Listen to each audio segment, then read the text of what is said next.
Let's roll. Okay. Start with the page. Keep that away. Oh, you moved? I didn't do it on purpose, that was the closest one, sorry. Of the United States of America, and to the republic for which it stands, one nation, under God, indivisible, with liberty and justice for all. It was curveball, that's right out of the gate. Sorry, but that was the closest one, so I suppose it. All right, I just need a motion to approve the agenda. Motion by Clint, Second. seconded by Keith. All in favor? Done. And as always, I'm assuming everybody had a chance to look at the bills. If you need to abstain from something, just keep that in mind. Seek a motion for the consent agenda. Make a motion to approve the consent agenda. Motion by Stephanie. Second. Bo beat you to it. Seconded by Bo. I need to abstain from trace number 46934 and 46976, Midwest Computech invoices. I need to abstain from check 46878. Perfect. Just in there, if anybody in the public, anybody in the room is interested to run for school board, you can, the following dates are December 6th through the 27th. If anybody's interested, we'd love to have you. Moving on. Well, Program you gotta event. take a vote. Oh, I'm sorry. All in favor? So, moving on, program evaluation, Ms. Bailey.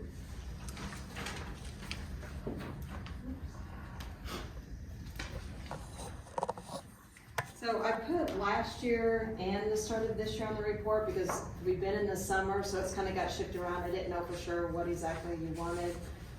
Last year it was exciting because we actually got to compete again in person and got to go to conference in person. So we had, I'm always excited when students will take the leap and get out of their comfort zone and compete. So I had 43% of the chapter compete last year at districts 27. And then 19 made it to state. And then we had several got recognized on stage as being finalists, but I did take 2 to Atlanta, Georgia, and that was Sarah Guyman and Lily Burns to compete at our international competition. So last year was really good. We were back to kind of doing things normal, and it was nice to go on a trip. You kind of forget what some weren't used to doing, so you had to kind of re-educate them how to pack, how to prepare, because they hadn't been doing that for a while. So it was nice to have just the 2 to kind of, oh yeah, I've got to, make sure they know and understand how to do all that.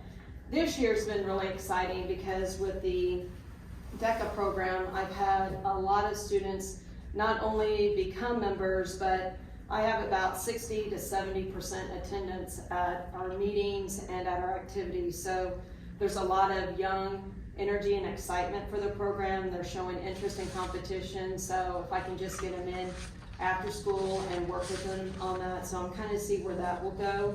I increased membership from about 15%, so it's 63 members to 72, and like I said, when we have a meeting, it is a full room. We're usually having to move to the gym because there are close to 50 kids at all of our events. Caden ran for our district vice president, so there are several schools in our district and he will represent them, and he's interested in running for an executive position. And I'd like to say that that's my 10th executive or office position, and this is my 12th year at Tipton, so I'm excited because Tipton has made a name for himself, for ourselves as being leaders in the state.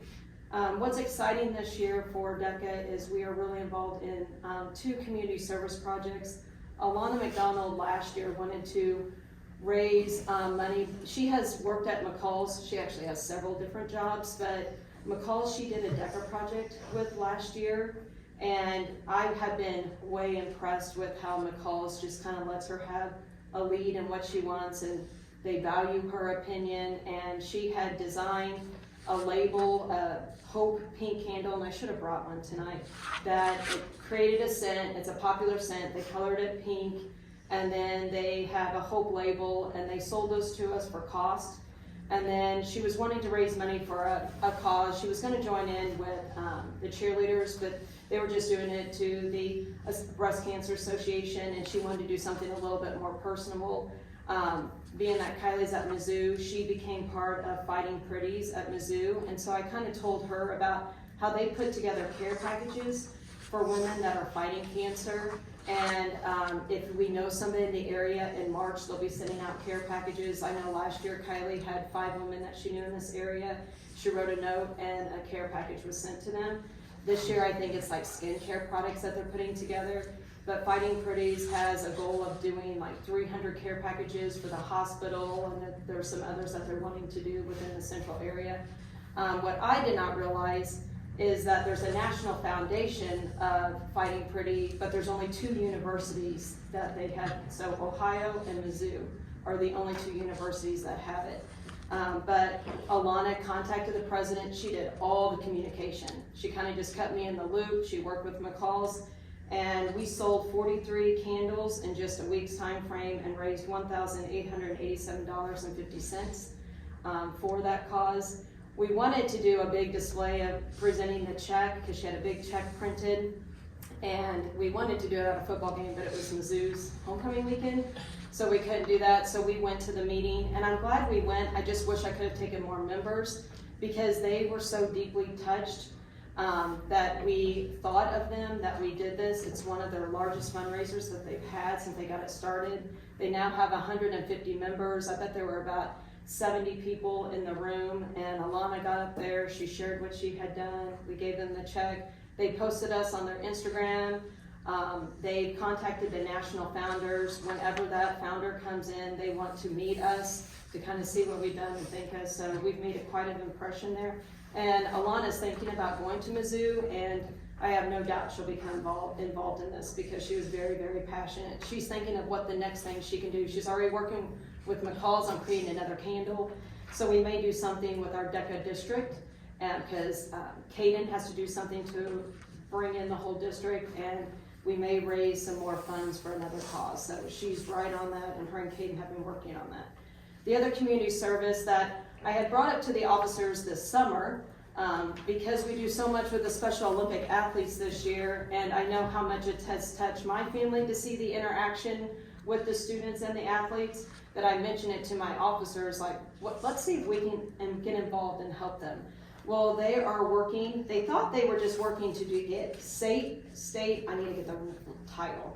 It's earning the National Banner Unified Champion Schools recognition. They thought they were just gonna do state level, but after they met with them, they found that they had already met that. So now we're working at the national level, and it's pretty much just making them aware. We have to throw a pep assembly together, so DECA's gonna be working with them before the for the basketball event in February. We're gonna put a big pep assembly. We created a float for them to ride on during the homecoming parade. We send some of our DECA members to the sporting events. Some of the Unified Partners are DECA members. They fixed us breakfast. We've kind of done some things for them, but the excitement that my members have to want to get involved, it's rewarding because they get to see, they love the interaction with these athletes, and they love seeing them get the praise. So to me, it's just rewarding just to see the interaction with my members and these athletes. So those are the big things that are going on with DECA and what we're doing. As in the classroom, I wish I could say on the Spirit Box vending machine, I could tell you how it's going, but the supply chain has kind of put a halt on our vending machine, and we are waiting for it to still be finished to be able to be delivered. So it was ordered right at the beginning of school, which I greatly appreciate your all's approval, but it has not been delivered to the school because it's not 100% manufactured to be able to send to the school. So we've just gone to the textbook, we've done our research, we've kind of looked up products. I just need to know more about when the machine's coming and that training and what they want. So that's kind of, I was hoping to have it by second quarter, but like I said, the kids are learning. what it's like when you have to be patient and work on different things. And so, anyway, we have not gotten that because it's still at the plant being manufactured. The advanced marketing students, they will run and do their research for the Candygram sales like they usually do, run a little business like that. Last year we did little food booth competition type thing with my advanced marketing students. It was actually a project that incorporated the whole year of learning. So I gave them, out of the DECA funds, they had signed a contract and I had given them startup money. And they had to prove how they were gonna spend the money, so they had to put all their costs of some baked good that they were gonna make, or if they were gonna go buy something, what were they gonna buy and sell it for. I had them figure out all their costs, their markup expense, everything. I told them when they could sell it, so they had to sign up for a time and location and say why they wanted that location and time. So they had to think through it, how are you gonna market it? So we went through the whole thing and ran it, and they had to sign this contract that I would get the startup money back. And then I let them have a % of their sales based on how it went. It went over, I could not believe the amount of money that it raised in the week's time frame. I think it was $2,000 in the week's time frame.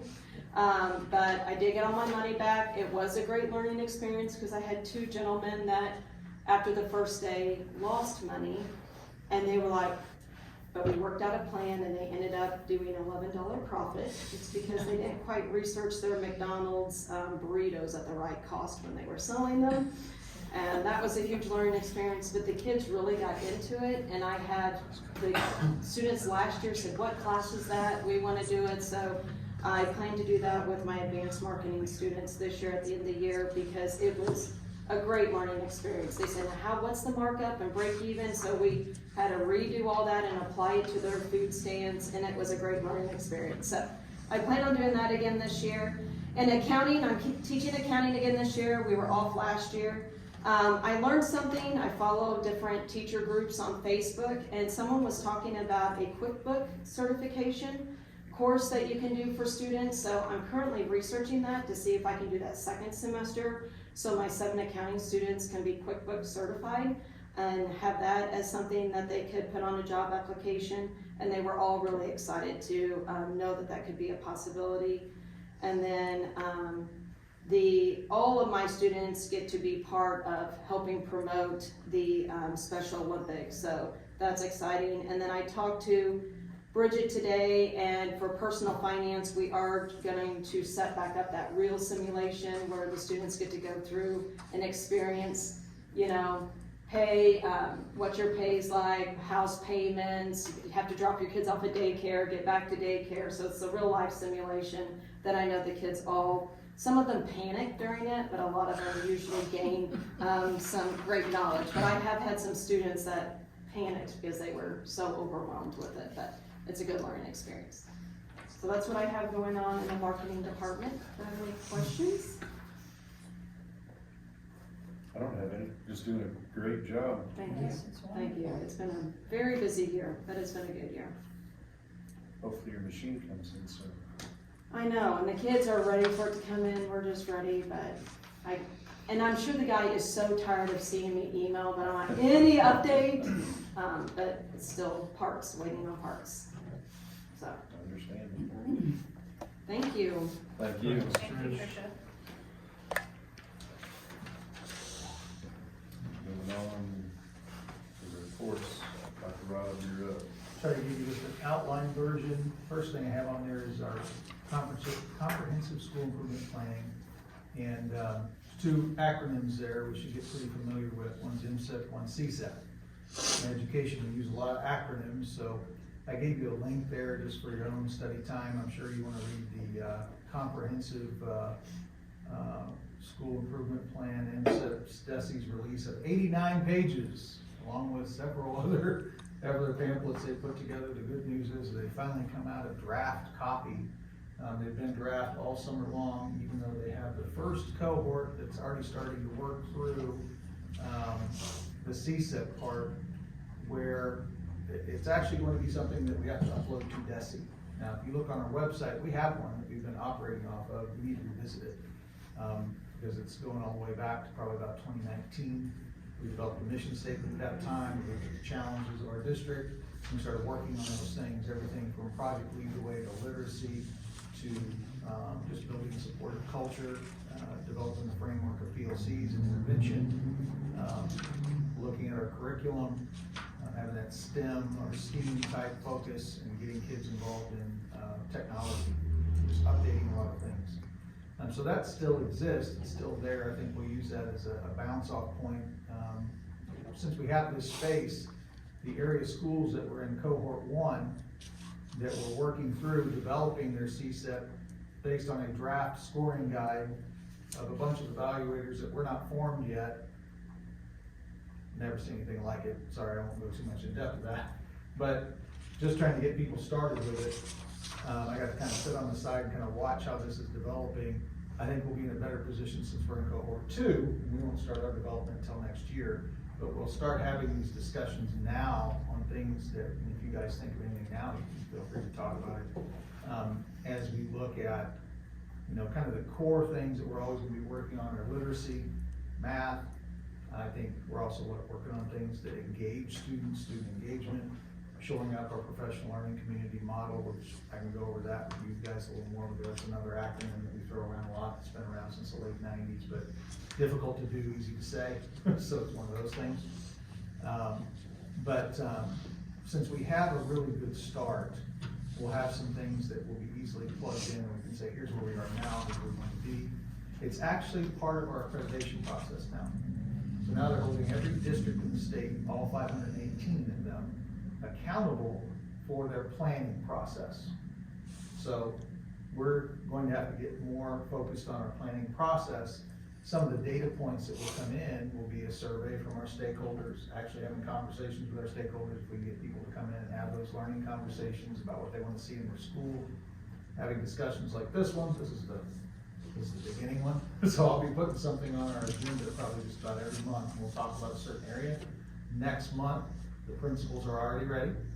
They're already ready. We've been talking, we've been planning, we've been working since the summer, and they know we'll be talking about improvements they're working on their level, intervention efforts, and the big word, it's the buzzword now, is learning loss. Because there has been some learning loss that's been going on. You can't take roughly 2 years of school and say, hey, sorry, kiddo, you're sick, you're out 10 days. Oh, you got sick again, you're out another 10 days. Oh, teacher, you're gone 10 days, We had a lot of things foisted on us in light of the pandemic. Not that it wasn't serious, it was very serious for some people. But for a lot of people it wasn't.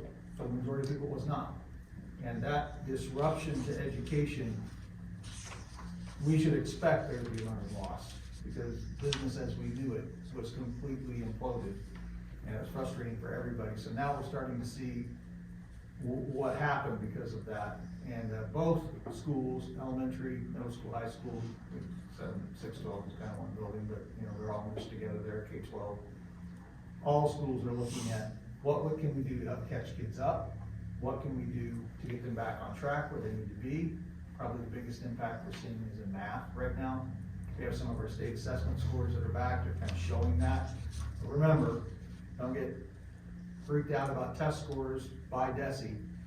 I don't think in the last 5 years we've had 1 year where they took, here's a set of scores and compare them from year to year. I don't even think we're there yet. There's always something wrong with a test. There's always something that they drop off, or they don't count this year. Well, this year we're not testing that one, or this one was messed up. It has never been a good indicator to me. I think our own data indicates a lot more, and we have that in place, which we've built over the past 5 years, everything from Evaluate to iReady. We use things with DIBELS. We have teachers sitting down with kids, actually seeing what their fluency is and whether they're missing words and literacy. Now we have kids going out to contests with DECA and performing well. The end results are what really matter, not the Polaroid snapshot that DESE takes that might, anybody remember Polaroid? Anybody know what I'm talking about? Okay, sorry, my references are getting older and older. I talk to a kid, they don't even know what Polaroid is, but sometimes that Polaroid picture, you wave it a little bit, shake it, it comes out really good. And other times you take that picture, what happens, Patsy? Fades. It's terrible. It's faded all out, and it's like, what did I take a picture of, And I think if I was going to give a comparison, with what DESE has done with testing, and I don't care if they hear me or not on the web, it's been like a Polaroid picture. Sometimes you get a pretty clear picture, but most of the time you're getting this fuzzy something that you're like, you get it 6 to 8 months later, school's gone on since then. We needed those results back here in the month that we took those tests to kind of see what we were doing. So there's been a lot of discussion about how assessment at the state level can actually be useful to schools. And we're left building our own assessment systems and having our own assessment plans, so we kind of know where our kids are starting. I think you read Nancy's report, you can see a lot of need that's coming into kindergarten right now. And a lot of grade levels, and a lot of increase with students with special needs. A lot of increase for needs for aids, a lot of increase for occupational therapy and physical therapy and speech, just a lot of need in our community. And a lot of kids that we're having not to just catch up, but to get on track to where they can be successful in school. So every school district has a little different student population. We're seeing some very high achieving students that come ready for school. They're gonna be high achievers probably the whole time they're in school. To kids that are struggling just a little, they just need some intervention, either with title services or with special education, all the way down to kids that we actually have to find a different placement for them for much more intensive special education that we don't provide. So there's actually some kids like that. Nancy and I talk about that a lot. And we kind of try to find the best educational setting for that child, not that we're trying to push them out of their school, we're trying to get them more experts to help them, So, our student population is challenging, even in a small school, but the MSEP is meant, the Missouri School Improvement Program is meant to give you a read across a number of different data points and say, here, we measured you in all these things, here's some data you can use. But eventually, in fall of 2024, they'll give us an accreditation rating, okay? And they're gonna tell us where we rate as a school. I think we will be fine. I don't think we'll be knocking the top off of it because we have a very challenging, we've seen the number of challenging students coming into our school system continue to come. But I think we'll do really well in a lot of areas because I firmly believe that when a kid comes in and after they've been through our system, by the time we get to those last that senior year, we're looking at what they call the follow-up data, and looking at, if kids wanting to go into the workforce, they're going in and they're successful and they're employed. If they're wanting to go into two-year school, they're going to a two-year school and they're working toward that two-year degree, or for that certification in welding or auto mechanics or whatever their pursuit's going to be. We saw in last year's class, I believe it was last year's class, I'll show you some data in one of our meetings, and I'll show you that one particular class had a large population spike that went into the workforce, and that was kind of in the middle of the pandemic. They're like, you know what, I'm not ready for college. I don't know if the pandemic really played into that or not, but there was a large percentage of kids that just wanted to go to the workforce. That could have been just demand and wages, and kids saying, I can go make $15 an hour, and I'm ready to go to work. It could have been the nature of that class. Roughly 50 kids just said, there's just a lot of kids that want to go to work. They don't have an interest in going to college, but we all know that once you do those entry-level jobs for a while, kids then learn and say, maybe I do want to get that certification. Maybe I want to be a mason. Maybe I want to join a union shop. Maybe I want to do these kind of things that require different levels of certifications I haven't earned, or need an OSHA certification, or any number of things. So sometimes work is the learning, right? So we have a really nice, robust flex program now. That's been developed over the last 5 years. We have students that are able to produce, going after their pursuits. I think another thing that's gonna help us going through this next accreditation round is having the additional advisor that we brought on board with Jolene, working with Bridget. They're doing a lot of meetings with kids, and those outcomes. What concerns me the most is where are those kids going because we were an influence in their life. So DESE will give us a lot of data, a lot of number crunching, and we're gonna do our best to make sure we stay into the zone where we're accredited, but it's gonna take a lot more work than what we're used to, because we've been kind of in the doldrums of what DESE is gonna do and what they're gonna say about our school district, but we'll start to see something in the fall of 2024. And as we work through 89 pages and try to guess at what DESE wants to do, put a CSEP together, target some of those things that we think are gonna be important for our kids in our improvement areas. But it'll be a little bit of it has been a little bit of a moving target. I think anybody would tell you that. But I don't think DESE's bent is to try to fail every school district either. One little concern, you know, that I think the administrators and I both have is we have to convince, I think, both our parents and students in general that our state assessment tests are important. Some of them are not taking it all the time as it's an important test. You know, the ACT, a lot of times money can be tied to that, so kids will try. They'll try really hard generally. Sometimes they won't, you know, because they don't think it matters. During the pandemic, a lot of universities weren't even taking an ACT. Like, you don't need it, just come on, if you want to enroll. And that was a lot of schools. They just kind of blew it off. So I think we need to, and we're working on this, and we did some last year as well, is working on testing behaviors, the importance of doing well in that assessment, not just for themselves, but also, you know, it's a part of their permanent record. You can look up any student's record, and maybe if we tell some of the kids that, they'll say, maybe I want to put something good on my record. I have heard, and this is kind of novel, some districts, how they do it accounting wise, are actually in our conference, paying kids for getting advanced or proficient on their assessments. I think, and I'm gonna check on this a little bit more, and actually offering prizes for kids that score advanced or proficient. We did some of that this year. Coach Culpepper, you wanna share a little bit of what we did with kids that did that this year? Yeah, our advanced and proficient kids that scored advanced and proficient in any EOC or any MAP, they got to do pizza and field day last week on Wednesday. It's kind of our last nice day, so we did field day and pizza that day with any of the kids that scored advanced and proficient. And then this past Monday, we took all the kids that scored advanced that wanted to go. I think there ended up being 36 kids that went, and they went up to main event in Kansas City, which is like a arcade, and they've got bowling, they've got laser tag, they've got different arcades, mini golf, they've got all kinds of stuff.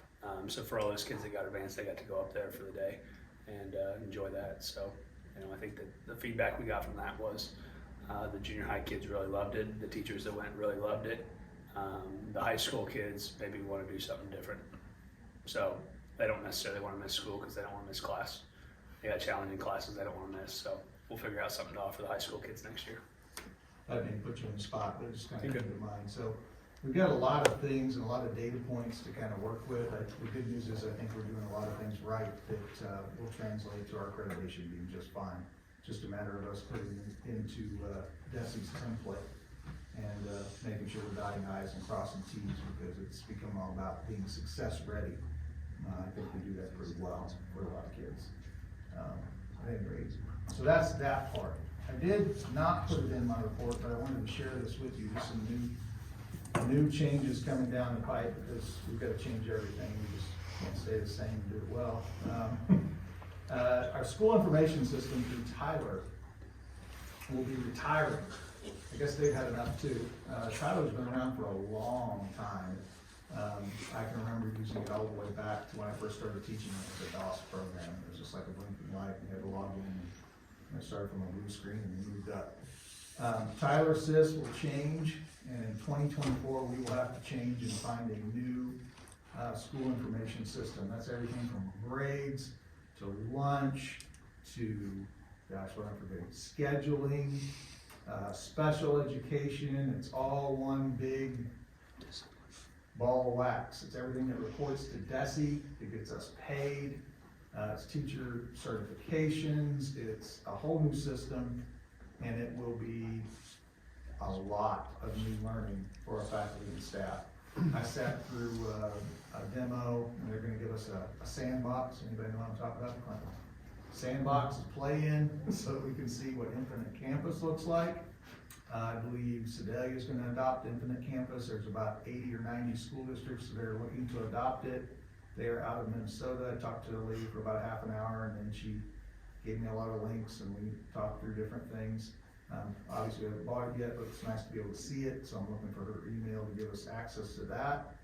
How does that compare with what we're paying? And that's the next question, which is, I don't know yet. It'll depend on how many different bennies we put in it. You know, how many different things we're able to do. I'm gonna get it where it's, yeah, right, so it's a lot of different pieces. It'd probably behoove us to do it all in one, but I want some teachers to look at it, I'm hoping to send that out to them, let them look it over, and we'll look at some other, the disadvantage of the other programs I'm hearing about from the districts is that, well, it only does this.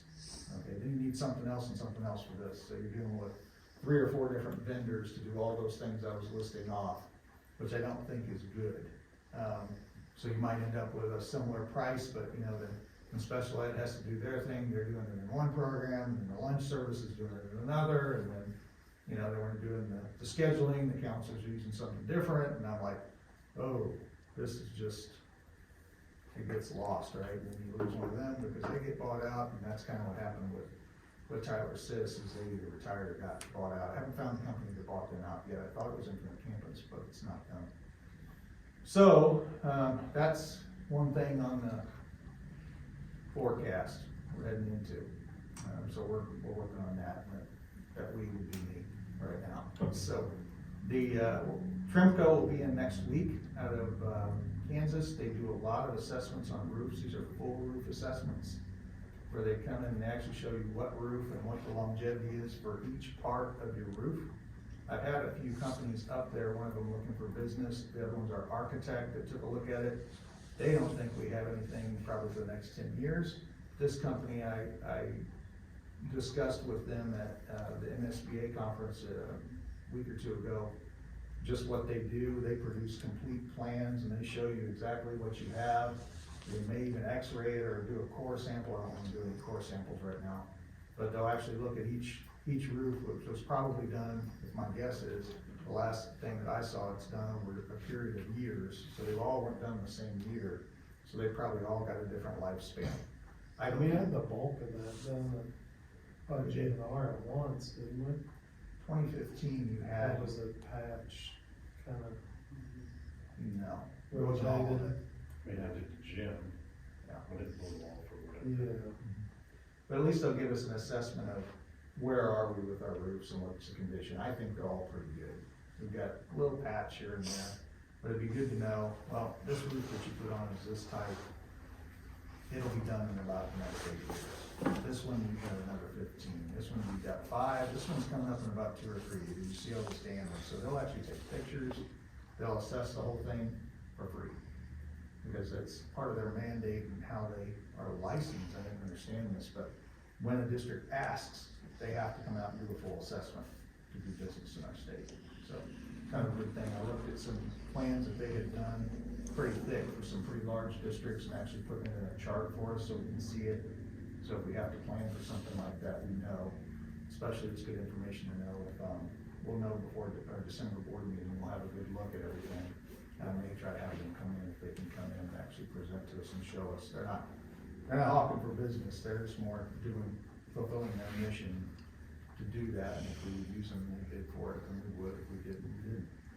But it's good to have a full assessment of that before we just kind of jump into a bond issue too. I thought that was a good thing to do. Because that would be the next major expense that we would anticipate, right? Bids for Wi-Fi access, those will be coming out soon. Our Wi-Fi hubs are expiring, I think I mentioned that before. We have a insurance claim in for our fencing that has gone out. You guys may have noticed that along the road. We've had a few times some wind damage, has done a little damage here and there, so Advanced Fencing of Sedalia came out to give us an initial bid to kind of see where we are, and I'm negotiating with the insurance company, and we have that claim filed. Do we need a fence then? We have to have one along the highway for football games for Mission. Or else you couldn't host a district game if you didn't. Well, I didn't know that. Didn't know. Did Yeah. you know? Just a question. Also, new law in place, which comes at a cost to us. I've got a webinar tomorrow, statewide webinar on lead testing in our school district. So lead testing is kind of the new thing. We'll have a deadline. I think it's either late 2023 or 24. I have to go back to my notes. We've got a little time to implement. They kind of think it's 5 parts per billion, which is pretty low. probably gonna end up with some kind of filtration. The good news is that we're going through the pandemic. All of our drinking water out of drinking fountains, if you noticed, is filtered. So that may help us. We'll have them test that water, but it also may include our bathrooms where it's not filtered. I got a question about those. Yeah. Can we turn just the regular drinking fountain back on? We can, but it won't be filtered. And I'd like them when they actually come in and test us, to test that water. I mean, if you run off the basketball court, you might wanna just get a drink. You've got cups up there, do not. You've got cups right there. I just, cause we did that for COVID reasons, right? And now we We have did. functional That water and, fountains. that and a lot of kids that slurp on the water fountains when we deal with flu and colds and everything else all year. We're used to it, so I kept it. What? Makes you tough. Kept it that way. So does that mean no, we can't? We can do what we want. I kept them closed. Cause we give water bottles to every kid, and it prevents a lot of kids in and out all the time. I need a drink, I need a drink. We take it right to the classroom, give more class time out of it too. The kids are gonna lose those though.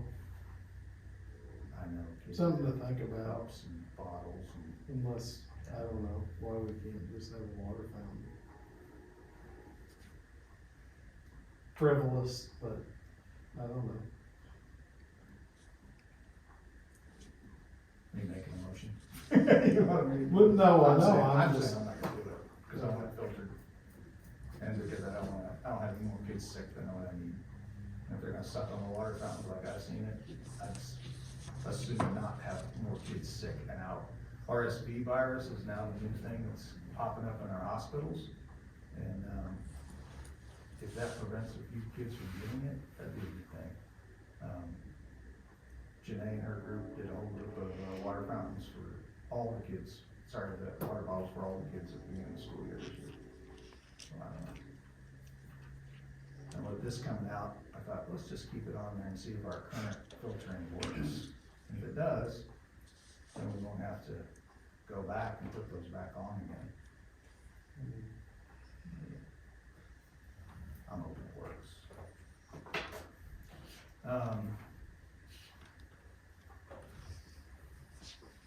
Fencing, lead testing, fun stuff. What kind of fence, just on the fencing, what, do you know, as far as to figure out what kind of fencing is on the back right there? I had, were you out there, Jason, when I was out at that meeting? Okay. I met with Saber. I asked them to do some bids on the black with coating on it and also with the chain link. Just regular galvanized, and then galvanized is coated. Is there a certain height that we gotta meet? I asked him about that, and, you know, I said something about, you know, maybe we go down to the 4 foot. He said that was gonna be, for him, that would be special, or it'd cost more than going with the 5 foot, so. He said he'll give us whatever we wanna get a bid, but he said he'll also give us the cheapest plan. The black would be nice. Yeah, he's gonna bid it, he's gonna bid it Buy one's. by the current 6 foot that we have now, and a 5 foot, which would lower it a foot, and then he's gonna bid it coated and just regular like it is now. Black would look nice. We'll see what the pricing difference is on it. I heard that from Craig before too, and I said, give them both. I don't know why I was doing that thing running around. Okay. That is, track and field. There is a, if you look in your purple folder, you can find that real quick. You don't have to look that way.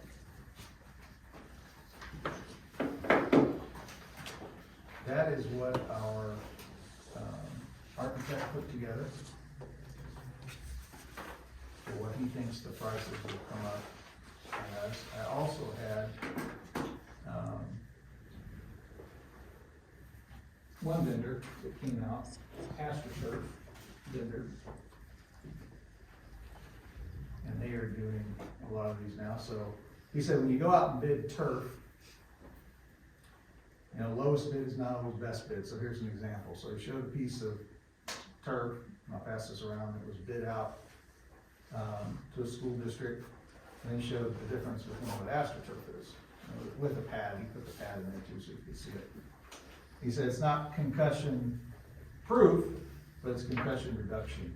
So there's a real difference between the thickness and the pile weight, is what they call it. He walked our entire field. His general impression would be about the 1.5 million mark. So, you know, you get into some of the extras and we know how that works with any kind of project.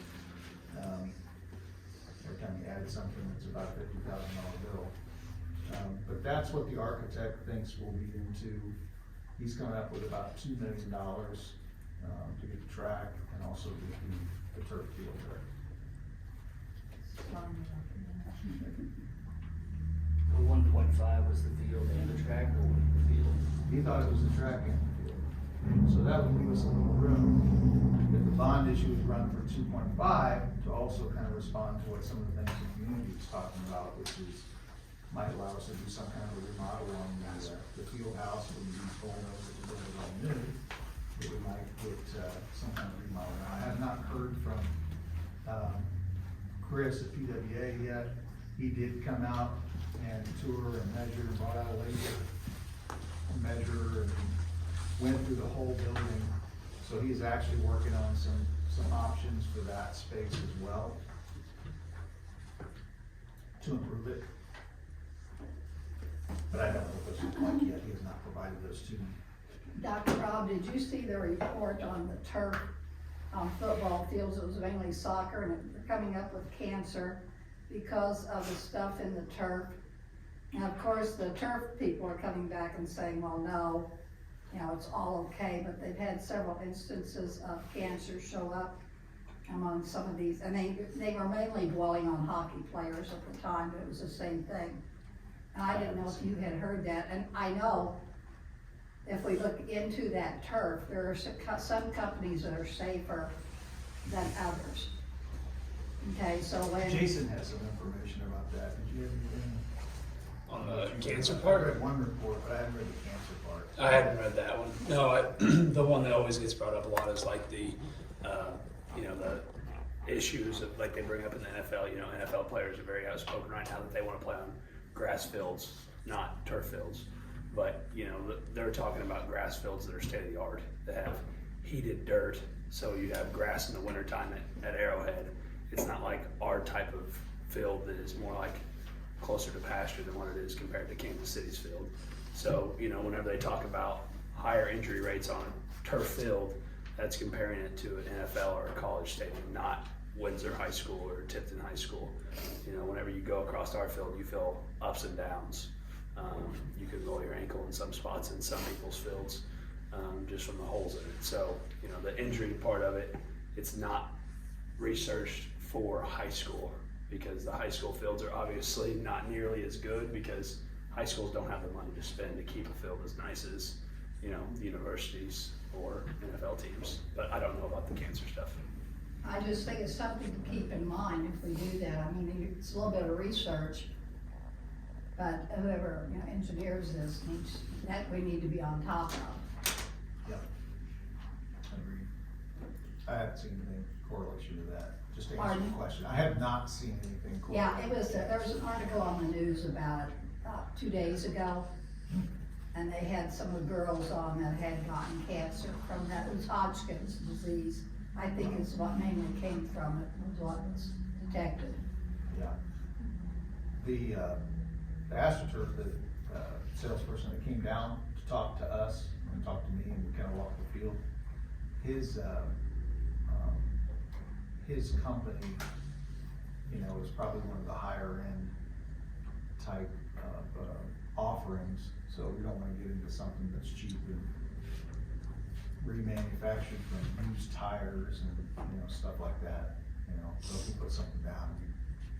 I'm guessing that's where those Yeah, situations Yeah. popped up. there's some very cheap options out there. Well, these were Just some talking college about soccer games, I mean, college team soccer that was playing on these, so they could have been really Yeah. poor, but This AstroTurf has been put down, I believe, at California, and it's also at Westminster. And also at Furrow Field at Mizzou. So it's the same stuff. Well, I have a piece of that. That is nice. Yeah, that's nice. Okay, a good point. All right, any questions that you want me to take to the architect regarding those numbers? Yeah, I was just trying to make them work, but, I can't. I was gonna ask, does that include the hidden drainage work that has to be done? Or is that just the surface? You said it was a whole, so. I know that he did, but is that who wrote this? That's what, Okay.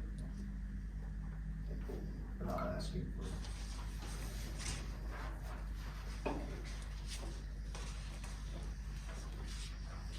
He does have a contingency in there, doesn't necessarily mean it'll cover it. Yeah, that was nice that he added that in. Yeah.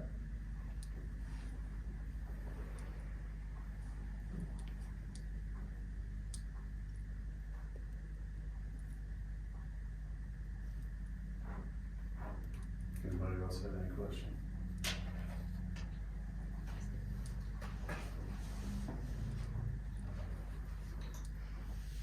Okay. Administrators, I'm sure everybody read their reports. If you guys have anything you want to share? I liked your veterans comments, Leanna. I thought they were interesting. I do have a question regarding Nancy's report. Okay. But it's not your report. Okay. This is for all administrators, I guess. Since we're gonna have more children coming in that need services, what are we looking like as far as room? We're maxed out. I was trying to think of an appropriate way to say that.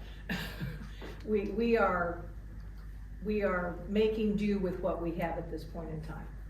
So, we really would benefit from an area to do our occupational therapy, to have a separate place for them. Right now, they're sharing a room with a classroom. So, eventually, we're gonna need some more space. Or we'll figure something out. That's what we've done so far. Yeah, I was we'll put walls amazed. up. I was amazed at the amount of students we had. You know, Yeah. you see different sections here on your reports, but to see the big group there in one picture, that was surprising. Well, that was part of the DECA group, Uh-huh. and yeah, that was really a That was wonderful good, yeah. event. And the band was there, and the Uh-huh. cheerleaders were there, and that was awesome. I know. So, I mean, if we're getting tight on room, I mean, do we need to look at maybe trying to reconfigure and open up some space somewhere? I'm just asking. We have, in fact, we just we moved some things around just this last quarter to separate some of our classrooms a little bit more to, so that would be more, we wouldn't have so many levels of kids in one particular room.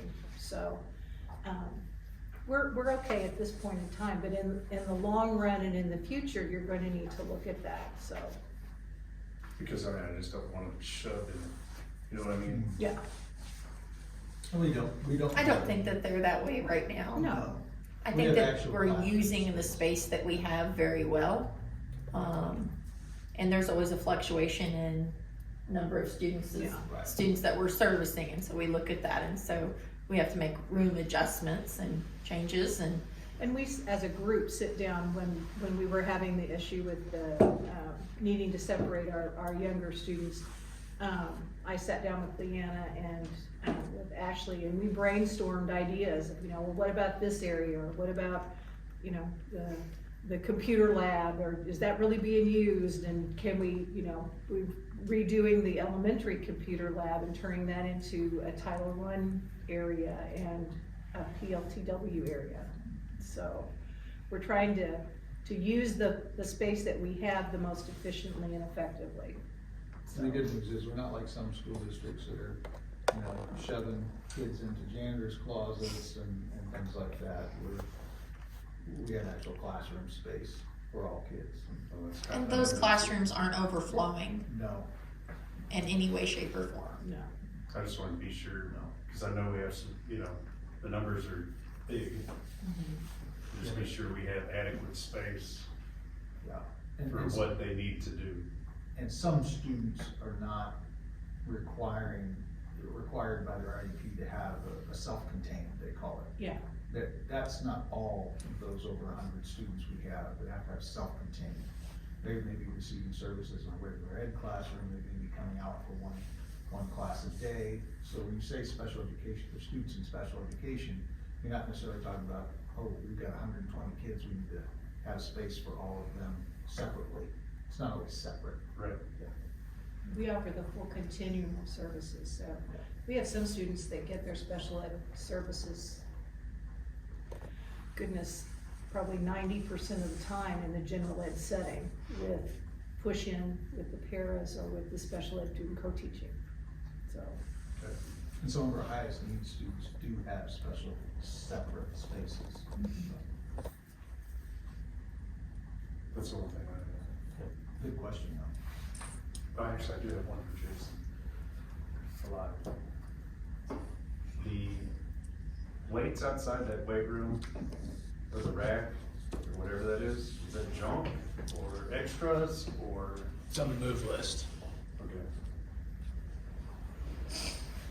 I was just wondering, I keep driving by and I'm like, Yeah. what's going on? It's on the move list. Okay. Anybody else? I'm done now. Yeah, I had one for Ashley on academic intervention. You had 38 students there. How's that It's going really well. I have 6 teachers who stay Monday, Tuesday, and Thursdays. But the students aren't staying all of those days. They're only staying on the days that they need for their specific need, whether that's math for this topic or for reading. But it's going really well. So we're trying to focus on specific needs, not just, hey, you're falling behind, let's just keep you 3 extra hours a week. What your More need is, they're staying. individualized. Yeah, very individualized. I gotcha. And we're able to use a lot of the data that we've collected to know which kids are behind. Some of the ongoing testing that goes on in her realm. And Ms. Mayor's been stepping up with her side as well with Evaluate. So we know who is actually missing, where's that learning loss piece? Well, on the MSIP, I did read through their PowerPoint and stuff, but 70% of it was continuous improvement on the APR and 30% on performance. So what tools, we're using software tools to measure continuous improvement or just the performance? They're gonna look at our assessment scores that they give. They're gonna look at those scores to decide if we're making progress or not. Compare them to what? Last year or previous Right. years? Yeah, The learning loss years? So our APR could suffer, it could, yeah. seriously. But this year, nobody's accreditation's changing. So this year when we test, our APR is not gonna be unaccredited. Do you know how they're measuring it? Like about how many years back? They're not gonna go, they're gonna start, I think this is the implementation, 21, 22, they're starting at 22 test, and they're gonna move forward, so you have 3 years of data in 2024. That's what they're looking at. They're looking at seeing where we are, so they're getting a snapshot picture over 3 years. Yeah. Welcome to the sun. That might be interesting. Yeah. So that's why we're getting started on this now, as opposed to waiting till 2024. Because if we don't get after this piece where kids have fallen behind now, by the time we get to there, we're gonna be pretty flat-footed. And they were measuring one of those years of data was COVID, right? 21, 22, Partially. affected, not as affected. You know, it's still in there. So you measure performance with software tools and just, We've added you're seeing Evaluate. things. So And then it- how do you measure continuous improvement? With the Evaluate program that we're using, I met with 3 teachers actually within Monday, Tuesday, Wednesday here today. You take that test at the middle school and up through our high school up through 11th grade. And it tests them each month. And so the test that they take in September is compared to the test that they take and test the same standards in November. And then the October tests And the December test tests the same standards, so you can see if there's growth or there's movement or where they're at, and that continues throughout the year. It's a tool that we used several years ago that we brought back this year because it does go from 6th grade to 11th grade. And so, like the conversation I had today was with one of the math teachers, and she was able to look at and see, like the student in September was at a 27%, which is fine. I know that sounds terrible when you say 27%, but you're talking about it's the first month of school and it's testing all the standards that they would learn for that grade level. They knew 27% right out of the box, so that's pretty good. Then you look at that compared, see that was September, so it'd be here in November, you would compare that. Well, then that student went from a 27% in September of knowing those skills to like a 36% in November. So that's growth. So they're learning more, they're gaining more, but she's also able to look at that tool with it and go through and look at what standard is being tested on each question and say, I haven't even taught that yet.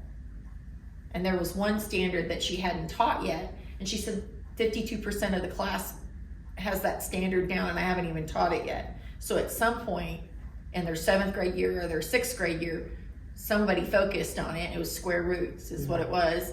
And she's like, this is one of the priority standards they have to know, and they already know that one. So I'm not gonna spend as much time on it because they know it. But these others that are absolutely on there, we gotta work on. But it tests the priority standards. And I haven't dug into the specifics of it, but we're heavy in vocations and they're probably not even measuring that stuff. They look at completers, that is part of our Success Ready piece, they're giving you some points for that. If kids come out of those programs and they've taken 3 or more on their completers. Yeah. They're also giving you some points for kids being college and career ready, when you do make at least an A or a B. That's the last metric I've seen. I think that's changed with dual credit classes. We offer a lot of dual credit. We get points for our Well, tests. because we may never improve in English a person, but they improve substantially in a vocational area. Right. Last year we Does that added the make work sense? keys, Yeah, you know, that's. ACT. We have a variety of ways that each Right. person, Yeah. each senior can contribute to that, between the ASVAB, the ACT, the work keys. You know, there's a lot of different areas that all contribute into it. We want to try to show that they're ready for what they are headed into. Are they giving us specifics on the measuring part of it? Yeah, I'll hurt you that next time. No, I don't necessarily want, I just wanna make sure we got the right tools in place to measure it, so we don't in 24, 25 go, crap, our scores are terrible. Well, probably the biggest variables we're gonna talk about. for just Cause a that's second. what we're here for, Yeah, right? the biggest variables that are figuring into this right now, one is the changeover of teachers. 2 is the lack of certified teachers, okay? And every school district, there was talking about it today at the MASSA meeting with the commissioner there, how do we keep and retain teachers and have them fully certified and, you know, ready to teach? And we said, well, that's the whole statewide, all 518 school districts are going through the same thing. There's gotta be solutions out there somewhere, we gotta do something, maybe we're gonna need to consolidate, you know, maybe we need to go virtual, maybe, I mean, there's just all kinds of stuff out there, but those variables right there, teachers teach kids.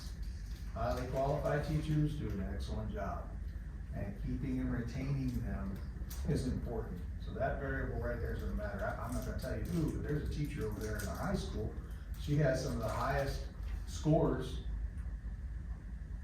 in the whole conference, in her subject areas that she teaches. I mean, 1 or 2, right? Number 1 and number 2, right? And why? She has mastery of her curriculum, she knows what's gonna be assessed, she knows what kids need to learn, and she's focused from beginning to end, and she's constantly going back and making sure those kids know their thing, and she's just a consummate professional, and she knows what she's doing. So as teachers grow in their profession, they get that, they get locked in, and they know what, they're not just teaching to the test, they're teaching a really well-balanced course that shows up on the test. So we're training teachers from ground zero, you know, and some of them still working through some of their certifications, and we're fighting with other districts trying to get these people here. So there's a lot of fights going on in education, and how are we gonna And how are we gonna affect, learning? It's not that, a new teacher isn't a good teacher, it's just they're new in the practice. And so, that's why we've laid some of these things with what we're doing with curriculum, you asked about, how do we assess it, how do we know they're progressing, we gotta evaluate, we gotta ready. We got a lot of assessment tools that we're using to try to give us an indicator of where are we right now. We can attract them with money, so we're gonna have to discuss a 4-day work week. We might. About 100 schools are going to it, and, Versailles is there now. Hey, Dr. Ross, have you heard anything, the state is supposed to be dealing with this on substitute teachers. I don't know if it's requirements or what. Have you heard anything about that? Yes, they have an online course now that is open where a person doesn't have to have their 60 hours now, they can take an online course with DESE and get certified to be a substitute teacher, and they can get licensed to come in and be a sub. Okay. Makes it a little easier. I didn't hear anything on it, I just heard it mentioned, from the state legislature I that can was send you going a on. link if you want it, yeah. We pay for the, background check, and we have also been paying for there's a fee for the training too, isn't there, Leslie, you don't know which that is? I It's still don't- free. I mean, It's kind of back and forth there the a lot. training, I didn't think we did, but I think we paid for once they're done with the training, Yeah. their fingerprinting and their certification after they subbed 5 times in the district. So we're trying to draw them in. Is there any data on the 4-day? How many schools? Well, it's over 100, Yeah, but, last of it. any data on performance? There is no clear data And or cost. research that says that going to a 4-day week increases or really decreases academic achievement. Nobody's really done a big case study that actually proves it one way or the other. Last I read, it's the last couple of years ago. What about teacher retention? Well, I think everybody likes to work a 4-day week. Probably will draw some. I think Versailles just voted to go to a 4-day week. But I don't know how. And, you could probably pull some of those districts. Right now, we're 1,044 hours. We have, a lot of training that has to happen throughout the school year. I don't think teachers would be off every week, 4 days, and you see a wide variation of whether teachers are really off all 4 of those days. Some districts are going 5 days for teachers, 1 day a week, but then it's not for students, and you get the variation in calendar. Every time you have a snow day, they're gonna pick up a day, so that creates some variation in calendar. Your district and the new rubric that they're placing on us, I would question, why are you doing it? How does that help kids? That's my question. How does a 4-day week help kids? You take out 1 day a week, and you say, well, sorry about that, parents, you're gonna have to figure it out. And I know we're not babysitters, but we are here to educate. I think it diminishes our profession to an extent. I think we have a very liberal, calendar that's kind of a middle of the road. We're not really 4-day week, but we're not really 5-day week either. And we had a lot of 4-day weeks throughout the school year.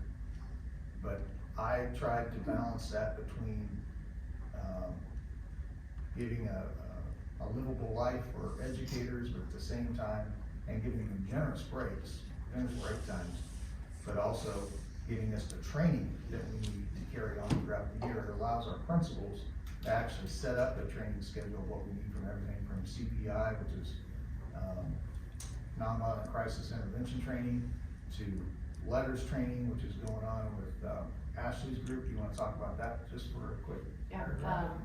All of our teachers in the elementary K through, even special education teachers, title teachers, after this year, DESE has an initiative with the science of reading.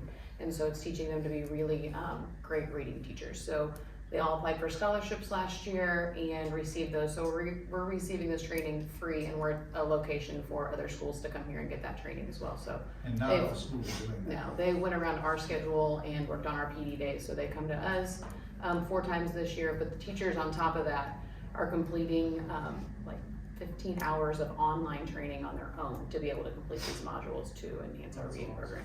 So they're putting in a lot of hard work We're right at now. the cusp of that because our schedule allowed for it. Other districts, if you're on a 4-day week, they might have the PD days, they might not. because we have it already built in throughout, it's a part of, that's why I've always advocated. Yeah, I'm not opening a 4-day It's fine. discussion now, it's not on the agenda, I'm No, I just know, it's fine. throughout the comment that I'd like to see more information. I've got a sheet on it. It's a debatable topic. That's what it is. Yeah, I mean, that's something, I don't think we I have want our strong head in the opinions about sand it, but, about it, you you know, know? This is my opinion. But sorry to throw a wrench in the gears, it was more just on Yeah, the, if there was data on it, so. really not. I did have a question, about the A-plus scholarship. Do you know if they're making any sort of concessions with the attendance requirement considering the COVID? I'm sorry, Jason was speaking to That's me at the okay. same time. I was wondering if we had heard if A-plus, my understanding is A-plus requires a 95% attendance. I didn't know if they had talked about that, considering the pandemic over the last couple of years. If you They haven't adjusted it over the last couple of years. They've kept it at 95%. The student can do an appeal to an A-plus committee to have their attendance reviewed. Miss Amy and I were just talking about that today, and that the attendance needed to be ran and taken to Miss Garber for her to review it, because we have several seniors that have met most of the qualifications, but their attendance is below.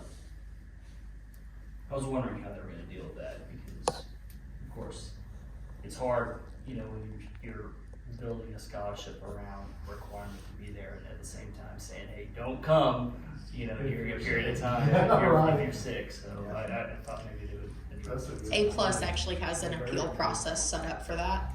And are there opportunities to get that attendance back? Probably not. I mean, As there's only your so many days days a week, accumulate, but as your days accumulate, the math works out where you can, if you're at a 93 or a 92, that as it accumulates, you may come back up to a 95, but if you're at an 80, yeah. probably not. I mean, to be honest about it. But if you could go to a PD day or something as a cadet teacher and learn something. But there's an Just appeal the- process for that of why were you out? If your attendance was marked down that you were quarantined, it's gonna show that on the sheet. Sheet. So you Okay. can say, you know, take all There my it is. quarantine and COVID days out, I was at 97%. And that could be tabulated. Illness is generally not counted against any A-plus scholarship, when it goes to appeals that I've ever been to. We used to have our appeals at my last school district, and we didn't count that against them. Anybody else? Okay, moving on to old business here. As you guys can see, it's page there's the first reading. This draft language. Draft language from our legal counsel on what a bond issue could look like on the ballot. Proposal has been vetted. Any feedback you guys have on that, or any discussion?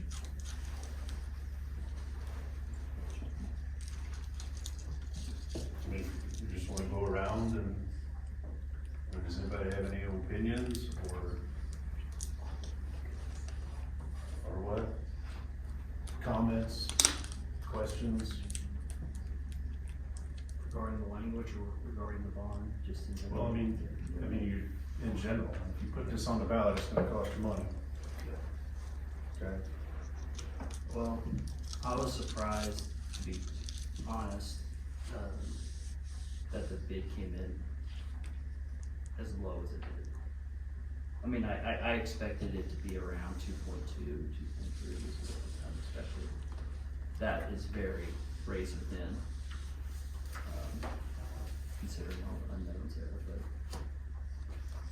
So that's a positive, for sure.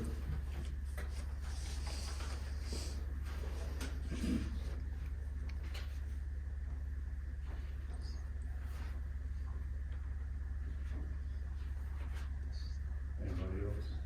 Has anybody heard anything other than at our last meeting in town, anybody talked about it? I'm not in town enough to hear about it, so I don't know. I never heard anything. I just heard one thing, somebody said to me that we could use the money better in other ways, and it gave no specifics or anything, it was just an off-the-hand comment. That's all I heard. I think that's really hard because, and maybe there are other ways to use it, I just, you know, you've got to deal with the school Right. finance piece of it, and maybe in their minds, they don't fully understand Right. it. No, it was just an off-the-hand Things that be comment, you separated. know, about it, and, that was all that was said, you know. We were kind of in a tight spot, we couldn't really talk, but she didn't offer any suggestions, you know. Did you have any more responses to the surveys after the meeting? I haven't heard No, anything great. I've heard a lot of, I won't support it. I did hear So one for those no. reasons, I won't vote for it. Especially with the older generation, I've heard several of that too, Clint. But just, have they given reasons, just out of curiosity, just? Facility, like what I've heard is more, you know, learning spaces and things like Right. that would be a better use of the money than athletic. I mean, I've thrown out, they'd like to see a multi-purpose building. I would too, I don't, with a gym in it. from my standpoint, I don't think it'll be approved, so. Depends on the veteran community we have, right, because the older people are not gonna be, And only so many people I are understand. gonna benefit from a football field. Out of 129 responses, we've got about 80% saying they would vote for it with no tax increase. 80% out of 129 is, you know, Less probably than about 100. 750 votes to pass it, positive, so you're not getting everybody. And it says track and field on it, and that's been voted down twice in the language. I mean, we need to get it hashed out, because A, we don't need Terry spending a bunch of time on it. Not wasting It's his a time lot and of time energy and trying to get money. all this prepared and ready to go. So we kinda need to come to, we need to make a decision, so he knows what the hell to do. right. I think you've got just my perspective, you've got a split in what people want. Some people will say, I really want that multi-purpose building. There might be that many. Some people say they really want this turf field. Some people say, well, why don't we do a pre-K? And then there was one more. Sounds like our country. That's just right, you know, so you've got probably a good split there. It's almost, it's more about what's the board wanna do and what do you think the community wants, you know? We lose it, you lose it. I think the question is, what does the community want to improve in Tiffin? And do they wanna improve our sports complex? Or nothing. Or Right. nothing? I think it's nothing. But I agree with you, I and think we passed a bond and people are happy and. Well, and I think another way that they're gonna perceive it too is, well, you just passed a bond and now you're gonna turn around and try to do it again.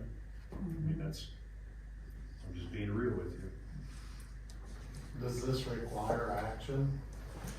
I mean, it would only require action if we move forward with it. It doesn't require any action tonight, but I would need to know by the next board meeting what you all want to do, what's your preference?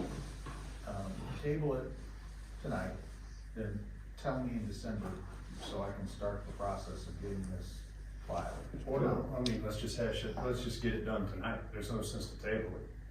Well, the only benefit between tabling it tonight and then is to say, okay, we're gonna give some extra time for more feedback from the community. That would be the benefit. Yeah. We do have TRA that wants to come to the tournament and talk to people about it, so they're kind of spearheading the whole. Well, you got a basketball tournament Yep. everybody comes to, you put a clipboard up there and say, would you vote for it? write your name down. And if you don't have 600 votes on that, I don't know. That's about the only thing, you know, and you could blast it, hey, we've got a clipboard up here, if you're interested in this, come up, write your name down. Board needs a push, wants to hear what you guys want to do. If We don't want to waste the money there on ain't something that's not gonna enough pass. names on here, if we're not running it. Well, what if that was really happening, then if there was another opportunity to put your name on something besides a clipboard at the basketball tournament, like online or something? More private, personal. Yeah, you could do that too. That would be nice to be able to do a link. You could do a landing page or something and collect information. I mean, I think it's so that either you're for it or not. If you're for it, you're gonna write your name down. I mean, it's just like if you write a letter to the editor complaining about something. If I was to do that, I'm not gonna be anonymous. I'm gonna sign my name, They won't print it, they won't print it. you know? Yeah, They but used to. remember, we've got some outlying communities too that do Sean carry, Ray comes to you know, some mind. weight. Remember the first bond issue we passed? We had very low communication, Forest area and Syracuse area. Okay, and you have to gather those votes too, they do count. And this would be very close. So you're gonna have to work in other areas other than just Tipton. Right.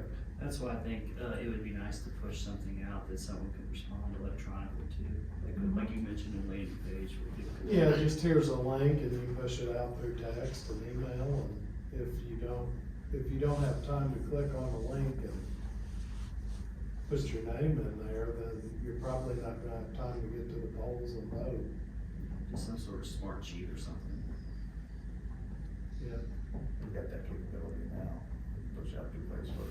You don't even have to have a yes or no, it's only yeses if you're a yes, go out there. How many people try to see what it's about in the link and I, just be like, delete.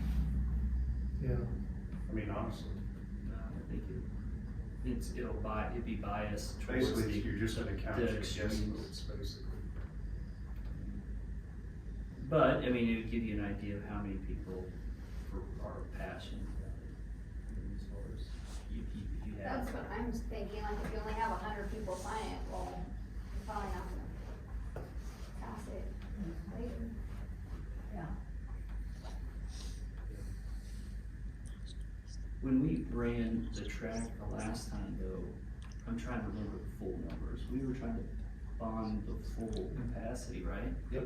4 million. So it wasn't that the track necessarily failed. It was that we narrowed it down to what we felt like were the absolute, no compromise needs. But it barely failed, like Yeah, 4 6, votes. 6, 7. you're running the full amount though now, We we're are. running this, Yeah, running it now. and then some. So what's the board, what would y'all like to do then? I'm trying to separate my own personal feelings about like what I would like to see versus what I think as a board member we should represent. And that's why I would be in favor of some sort of way to collect opinions. And I know we've done that through that, but I mean like just another month of letting people have a landing page or something like that. Put it in the Weigh paper, in. email it out, and if That would be what I vote, but. and, yeah, and if you don't have enough support for it, then you can't base it off of 5 people at the coffee shop or 10 people up at the board meeting. That's not gonna get it done. I would worry too about them double crossing. How many double cross if they're gonna go to the link and do it, or they go sign, you know what I mean? There's a situation there that'll throw some of it off. Well, if you do a smart sheet, then you just sort it out. I mean, like, you just have it all in one spot. Yeah. It's like an Excel sheet, so. That's what we get out of this, we use a Google form, is I get an actual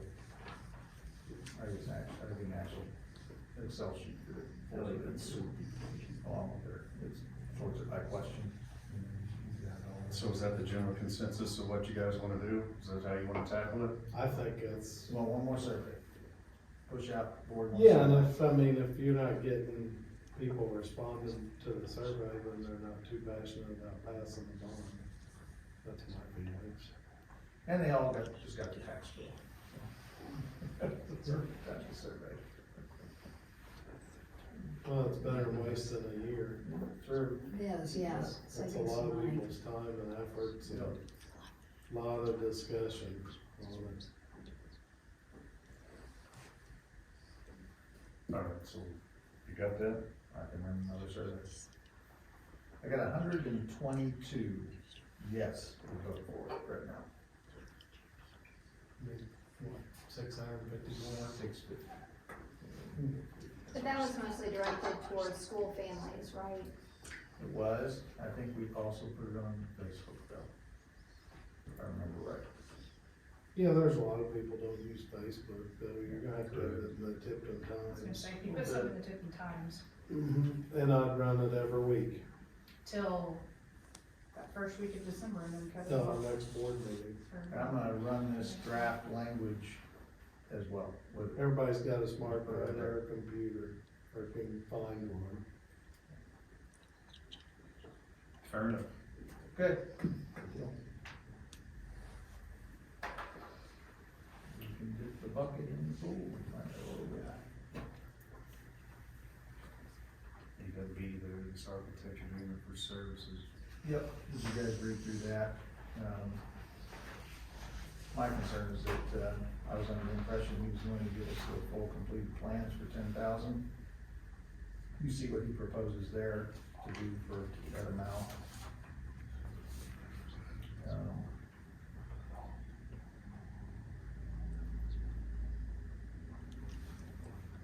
Yeah, I mean, if we're doing this, I move to table that. That's what I was gonna just say. I move to lay that on the table.